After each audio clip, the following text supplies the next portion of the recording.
Imagine yourself soaring through the air above your neighborhood, only to land softly on the roof of a tall building. Suddenly, you are sliding down a massive, winding slope, like a playground slide that never ends.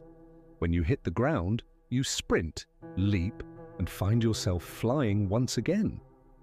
A split second later, you are in a world that looks like a video game level, parkouring between walls like a character straight out of Assassin's Creed. Then, abruptly, you wake up. You realize it was all just a dream. You are sweating, and your heart is pounding against your ribs. You actually enjoyed the thrill of it, and you close your eyes, trying to force your way back into that world, but you can't. Stick with me, because what we are about to explore is the theater of the mind, the psychology behind our dreams.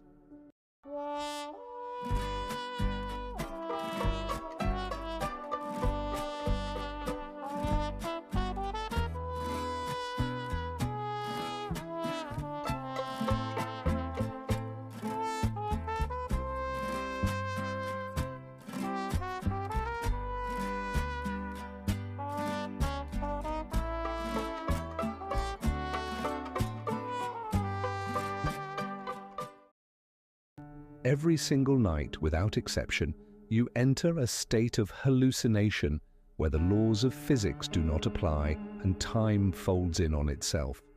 But what are these images? Are they messages of hidden wisdom? Is it God speaking? Are they reflections of our deepest traumas?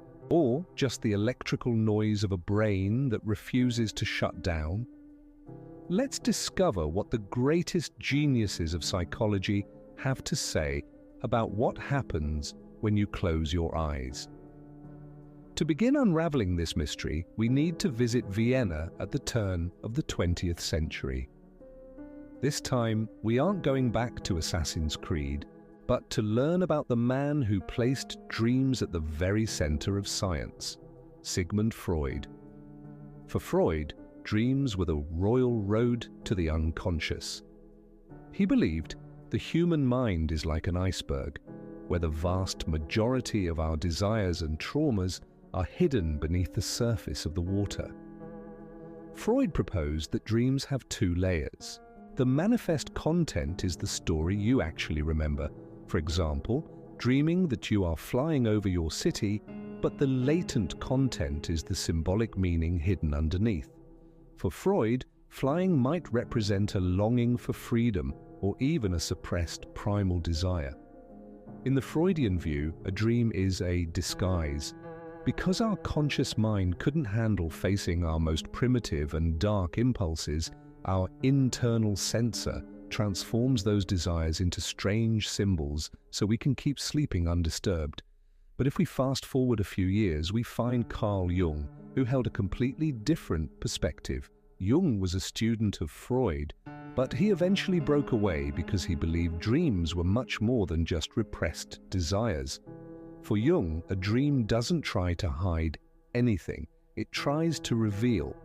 He saw dreams as a compensatory function of the psyche. If you are an extremely rational and cold person during the day, Jung believed your dreams would bring forward images loaded with emotion to balance out your personality. Jung also introduced the concept of the collective unconscious. He noticed that people from completely different cultures who had never met dreamed of the same symbols: the hero, the shadow, the wise old man. He called these archetypes. Imagine you dream you are being chased by a dark, faceless figure. For Freud, this would be a fear of some authority figure from your past. For Jung, however, that shadow is a part of yourself that you refuse to accept. The dream is asking you to stop running and look back, to integrate that dark part into your conscious mind. While the psychoanalysts focused on meaning, modern neuroscience brought a more mechanical perspective with the activation synthesis theory proposed by Alan Hobson. According to this view, during REM sleep, the brainstem fires off random electrical signals. The cerebral cortex, which is our meaning-making machine, receives these chaotic signals and tries to weave a narrative out of them. It is as if the brain is trying to write a movie script using only fragmented, messy memories. For Hobson, the dream has no deep meaning. It is just the brain trying to organize the chaos while cleaning out the day's toxins. But Gestalt Therapy, pioneered by Fritz Perls, offers us a bridge between the biological and the symbolic. Perls used to say that every piece of the dream is a piece of the dreamer.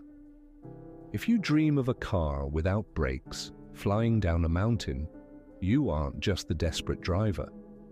You are also the broken car, the steep mountain and the brake that won't work.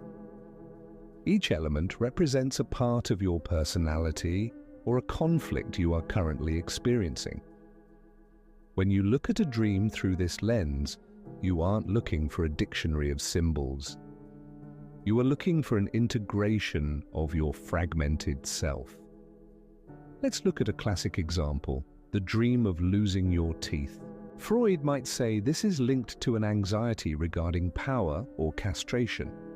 Jung would see it as the birth of something new, much like how we lose our baby teeth so that permanent ones can grow, a symbol of transition.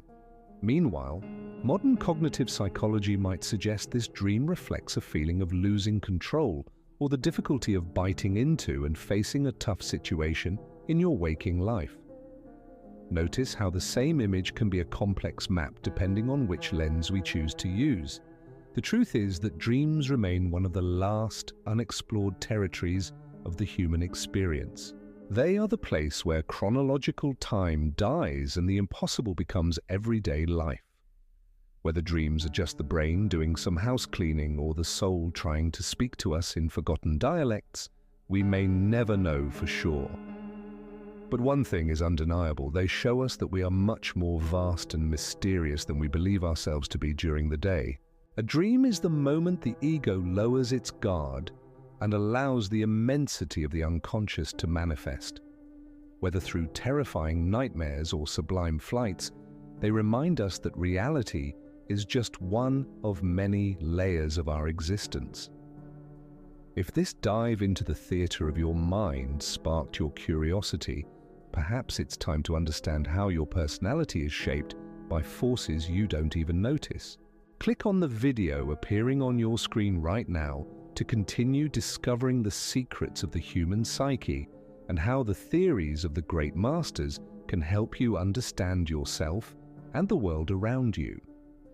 Subscribe, like the video, and remember, life is a dream, but it is in the awakening that consciousness truly begins.